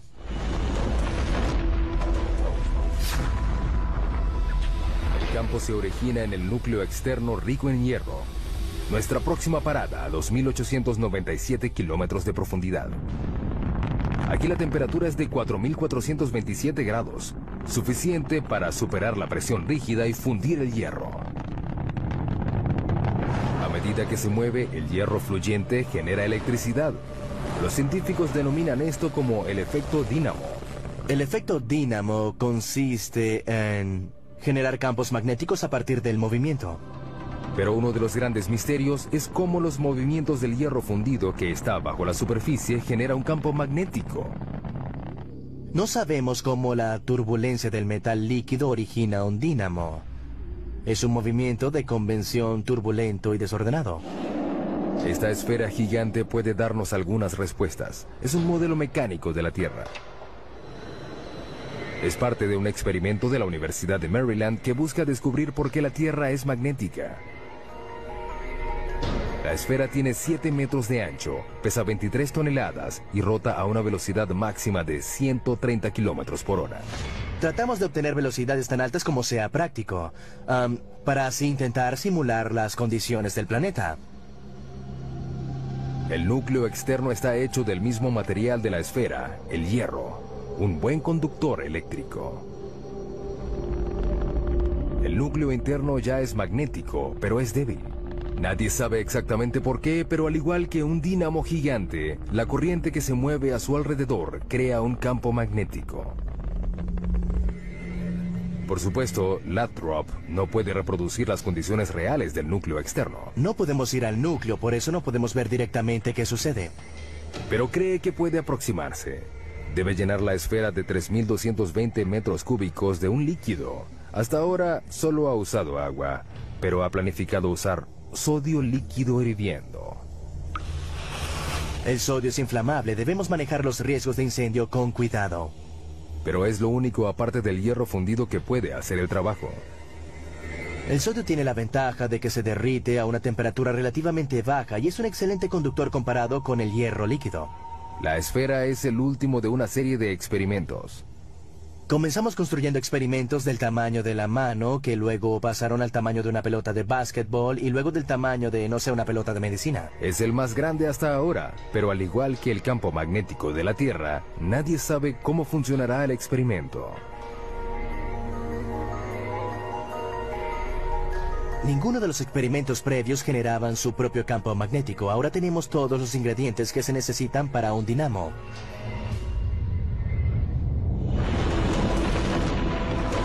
A casi 6.400 kilómetros de profundidad, llegamos al final de nuestro viaje, el núcleo terrestre.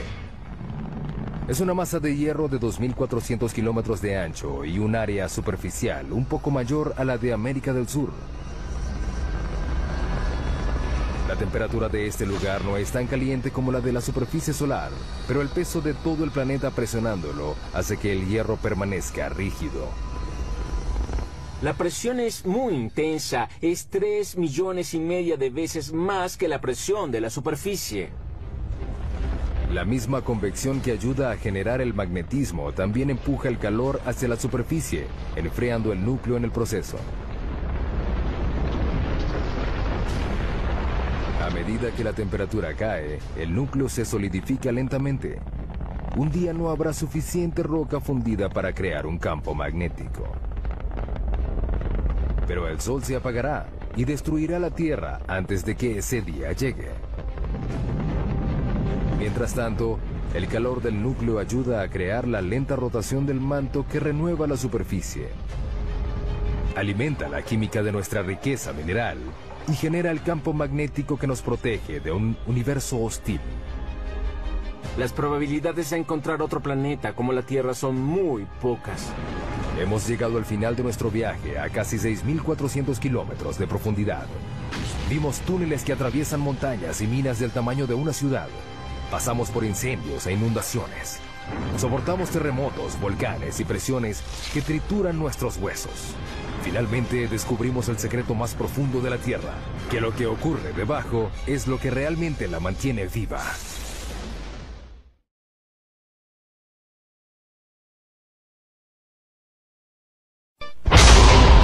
Los humanos trazamos el mapa de todos los rincones del planeta. Exploramos selvas y desiertos.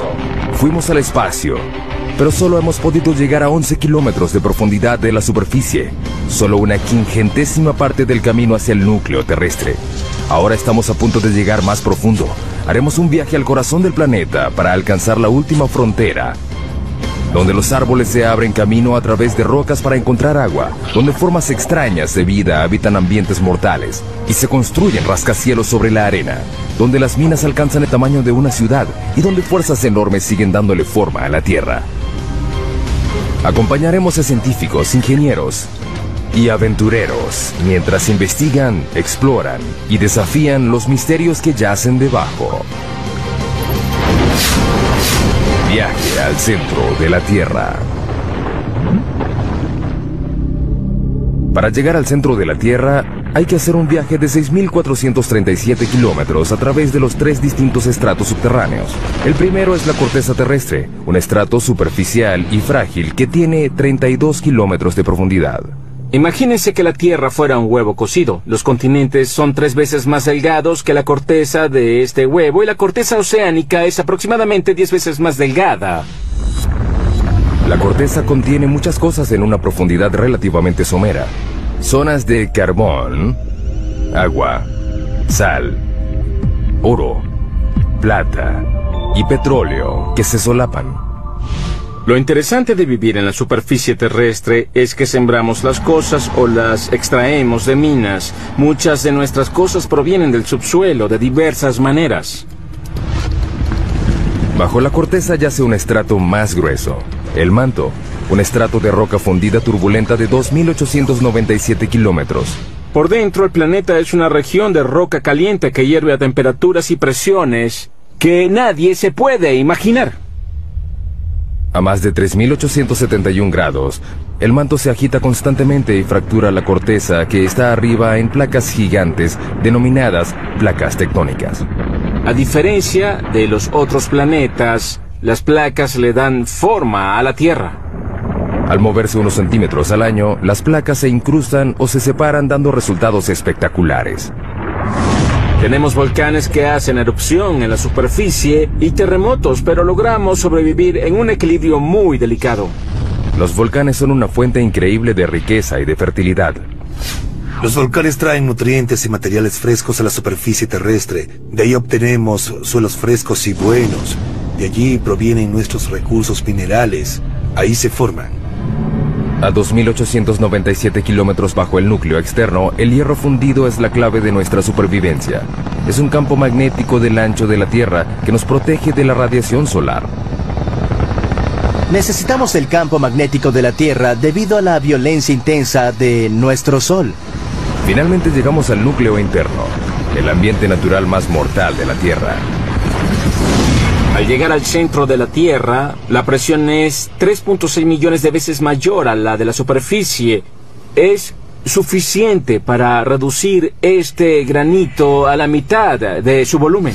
Nuestro increíble viaje comienza a unos pocos centímetros debajo de nuestros pies. Si peláramos el estrato más superficial de la Tierra, encontraríamos el mundo de los insectos. El de las hormigas es el más amplio. Este podría ser un hormiguero grande. Las hormigas han construido un sinfín de hormigueros debajo de la superficie de cada continente, excepto en la Antártida. Pueden ver las hormigas que salen de la parte superior. Algunas de ellas transportan algo que parece larvas. Las hormigas han estado aquí desde hace 120 millones de años. Precedieron a dinosaurios como el tiranosaurio Rex. Compartieron la Tierra con el estegosaurio y el triceratops. Superan a los humanos en una proporción de 140.000 a 1. No conozco a ningún otro insecto social que se haya extendido tanto. Es una sociedad que se extiende a lo largo de porciones enormes del ambiente terrestre del planeta. Las hormigas son rápidas. Su velocidad es equivalente a la de un humano que corre a 64 kilómetros por hora. Son fuertes. Pueden alzar 20 veces su propio peso. Es como si un hombre adulto alzara un auto. Sin embargo, lo que más hacen es construir hormigueros. Aunque sorprendente, es una tarea vital para los humanos. Los hormigueros ayudan a que el aire y el agua penetren el suelo y lo mantienen fresco y fértil.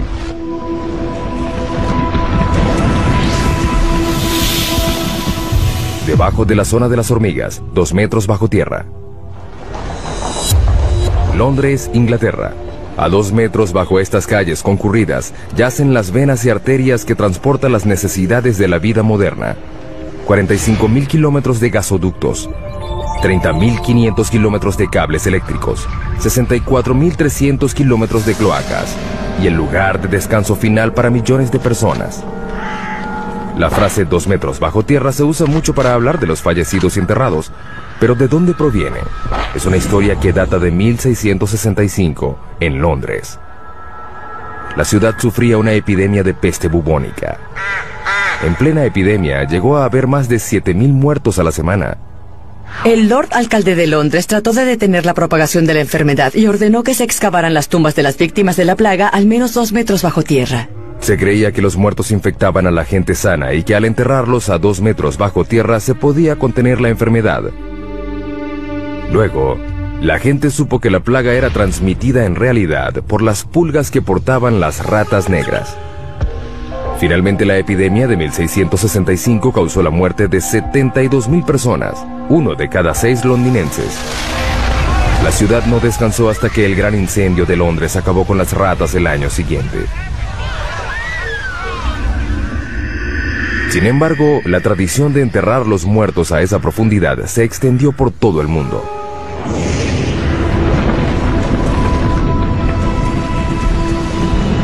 Seguimos bajando.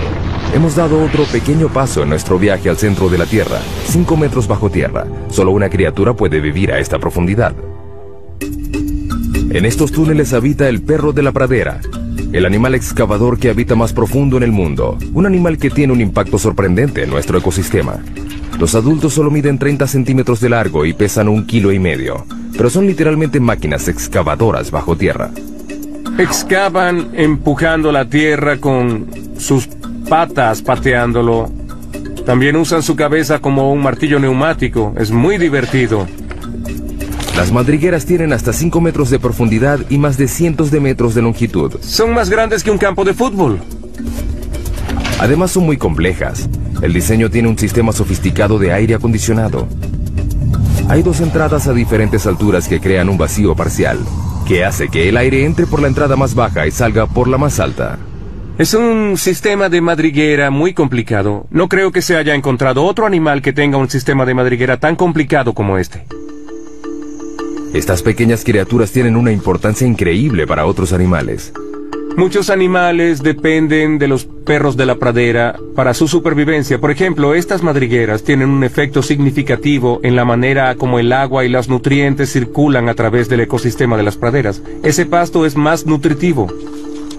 Las praderas se benefician de la presencia de estos perros. Sus excavaciones le llevan aire al suelo y su excremento ayuda a fertilizarlo.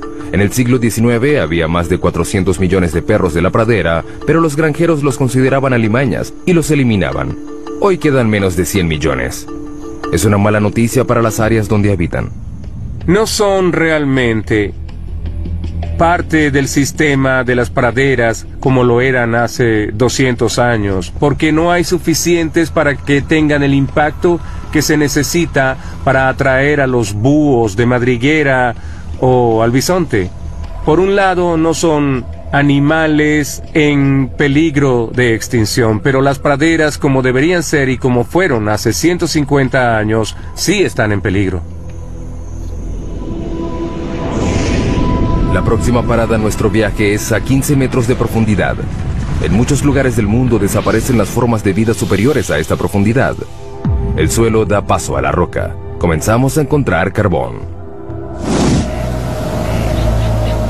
El carbón se formó hace 300 millones de años.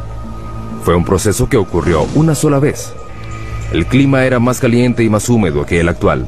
En las regiones ecuatoriales de la Tierra predominaba un pantano gigante. Los árboles caídos y la vegetación se descomponían en el suelo cenagoso y los sedimentos superiores los comprimieron en rocas. Hoy, el carbón genera 1/3 de la electricidad mundial. Se producen 7 millardos de toneladas al año. Los campos de carbón más grandes del mundo están en China, Rusia y los Estados Unidos. El estado de Pensilvania produce el 1% del suministro mundial. El pueblo de Centralia, en Pensilvania, una vez tuvo 1500 habitantes. Era una comunidad idílica de un pueblo pequeño. Podrías ir de un lado a otro y conocer a todos. Es un buen estilo de vida. Hoy es un pueblo fantasma por culpa de un accidente inesperado. En 1962 incendiaron a propósito la basura en un relleno sanitario al lado del cementerio del pueblo.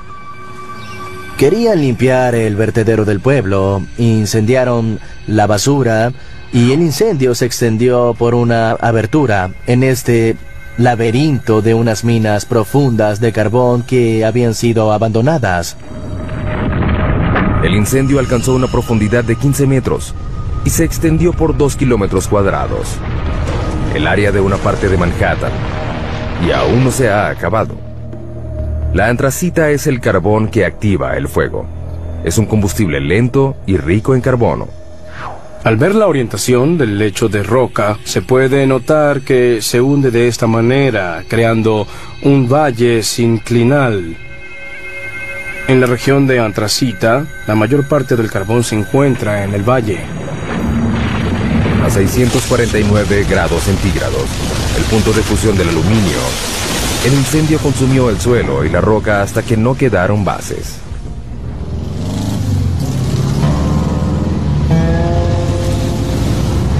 Lo que una vez fue la avenida Locust, la vía principal de Centralia, es en la actualidad una sección de una autopista rural. Es difícil imaginar que esto fue una vez el... Los humanos trazamos el mapa de todos los rincones del planeta. Exploramos selvas y desiertos. Fuimos al espacio, pero solo hemos podido llegar a 11 kilómetros de profundidad de la superficie. Solo una 50ª parte del camino hacia el núcleo terrestre. Ahora estamos a punto de llegar más profundo. Haremos un viaje al corazón del planeta para alcanzar la última frontera, donde los árboles se abren camino a través de rocas para encontrar agua, donde formas extrañas de vida habitan ambientes mortales y se construyen rascacielos sobre la arena, donde las minas alcanzan el tamaño de una ciudad y donde fuerzas enormes siguen dándole forma a la Tierra. Acompañaremos a científicos, ingenieros y aventureros mientras investigan, exploran y desafían los misterios que yacen debajo. Viaje al centro de la Tierra.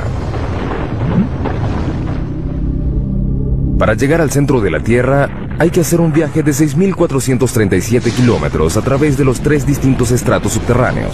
El primero es la corteza terrestre, un estrato superficial y frágil que tiene 32 kilómetros de profundidad. Imagínense que la Tierra fuera un huevo cocido. Los continentes son 3 veces más delgados que la corteza de este huevo y la corteza oceánica es aproximadamente 10 veces más delgada.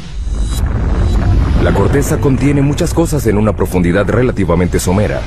Zonas de carbón, agua, sal, oro, plata y petróleo que se solapan.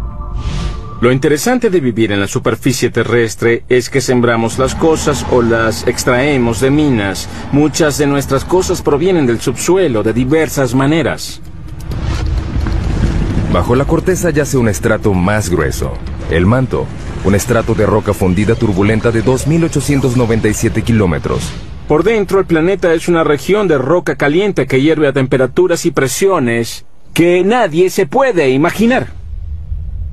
A más de 3.871 grados, el manto se agita constantemente y fractura la corteza que está arriba en placas gigantes denominadas placas tectónicas.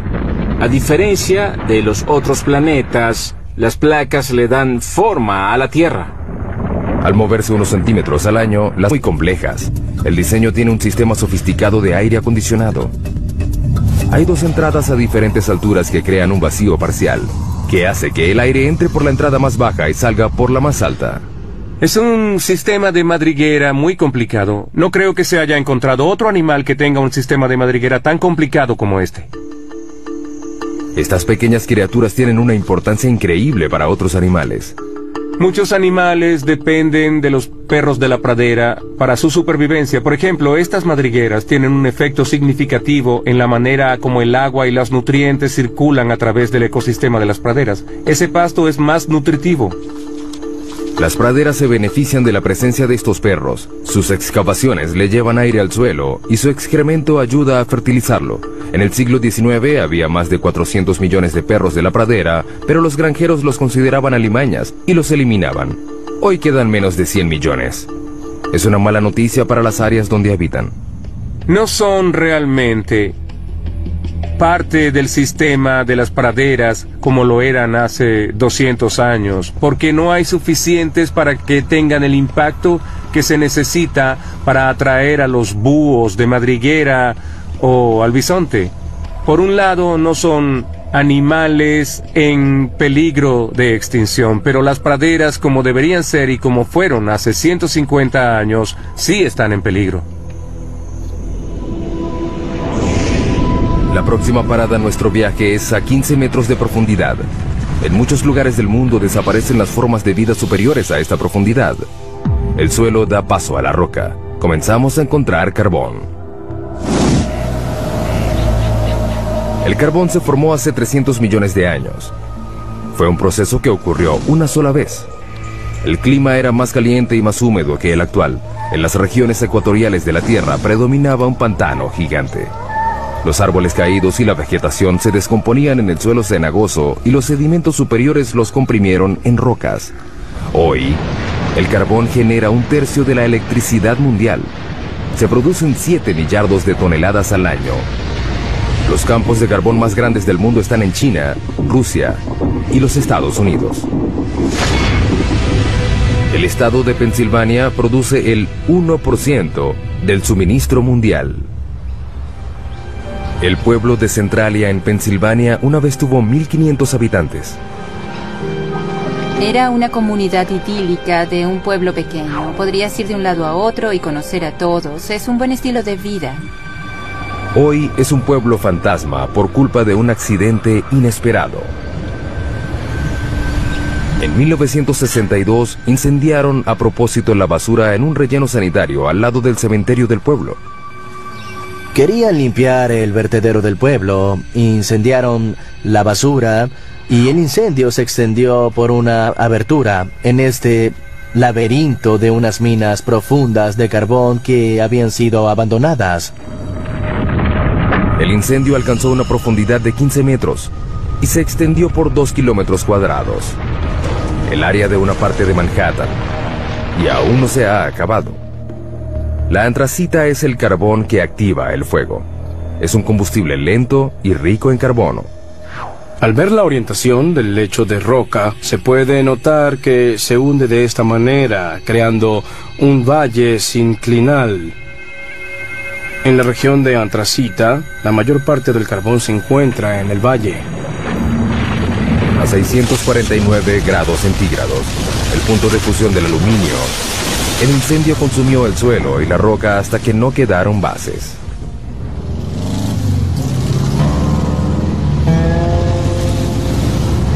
Lo que una vez fue la avenida Locust, la vía principal de Centralia, es en la actualidad una sección de una autopista rural. Es difícil imaginar que esto fue una vez el centro de un pueblo. En esta fotografía vemos cómo era Centralia antes. Estamos en lo que era la estación de servicio de John Coddington. Ese árbol muerto de allá es el mismo de la fotografía. Las calles estaban llenas de casas, unas al lado de la otra. Todo eso desapareció, la naturaleza reclamó lo suyo y ya no queda casi nada del antiguo pueblo. Esta casa en la avenida Locust, enfrente de la estación de placas se incrustan o se separan dando resultados espectaculares. Tenemos volcanes que hacen erupción en la superficie y terremotos, pero logramos sobrevivir en un equilibrio muy delicado. Los volcanes son una fuente increíble de riqueza y de fertilidad. Los volcanes traen nutrientes y materiales frescos a la superficie terrestre. De ahí obtenemos suelos frescos y buenos. De allí provienen nuestros recursos minerales. Ahí se forman. A 2.897 kilómetros bajo el núcleo externo, el hierro fundido es la clave de nuestra supervivencia. Es un campo magnético del ancho de la Tierra que nos protege de la radiación solar. Necesitamos el campo magnético de la Tierra debido a la violencia intensa de nuestro Sol. Finalmente llegamos al núcleo interno, el ambiente natural más mortal de la Tierra. Al llegar al centro de la Tierra, la presión es 3.6 millones de veces mayor a la de la superficie. Es suficiente para reducir este granito a la mitad de su volumen. Nuestro increíble viaje comienza a unos pocos centímetros debajo de nuestros pies. Si peláramos el estrato más superficial de la Tierra, encontraríamos el mundo de los insectos. El de las hormigas es el más amplio. Este podría ser un hormiguero grande. Las hormigas han construido un sinfín de hormigueros debajo de la superficie de cada continente, excepto en la Antártida. Pueden ver las hormigas que salen de la parte superior. Algunas de ellas transportan algo que parece larvas. Las hormigas han estado aquí desde hace 120 millones de años. Precedieron a dinosaurios como el tiranosaurio Rex. Compartieron la Tierra con el estegosaurio y el triceratops. Superan a los humanos en una proporción de 140.000 a 1. No conozco a ningún otro insecto social que se haya extendido tanto. Es una sociedad que se extiende a lo largo de porciones enormes del ambiente terrestre del planeta. Las hormigas son rápidas. Su velocidad es equivalente a la de un humano que corre a 64 kilómetros por hora. Son fuertes. Pueden alzar 20 veces su propio peso. Es como si un hombre adulto alzara un auto. Sin embargo, lo que más hacen es construir hormigueros. Aunque sorprendente, es una tarea vital para los humanos. Los hormigueros ayudan a que el aire y el agua penetren el suelo y lo mantienen fresco y fértil.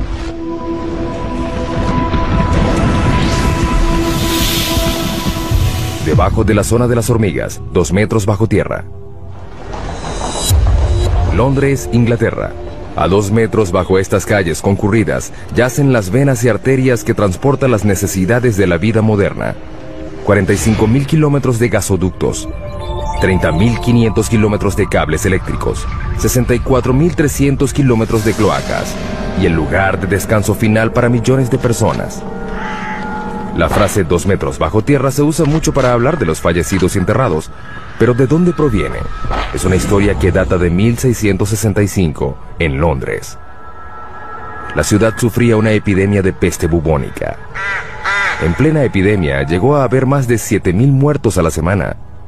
El Lord Alcalde de Londres trató de detener la propagación de la enfermedad y ordenó que se excavaran las tumbas de las víctimas de la plaga al menos 2 metros bajo tierra. Se creía que los muertos infectaban a la gente sana y que al enterrarlos a 2 metros bajo tierra se podía contener la enfermedad. Luego, la gente supo que la plaga era transmitida en realidad por las pulgas que portaban las ratas negras. Finalmente, la epidemia de 1665 causó la muerte de 72.000 personas, 1 de cada 6 londinenses. La ciudad no descansó hasta que el gran incendio de Londres acabó con las ratas el año siguiente. Sin embargo, la tradición de enterrar los muertos a esa profundidad se extendió por todo el mundo.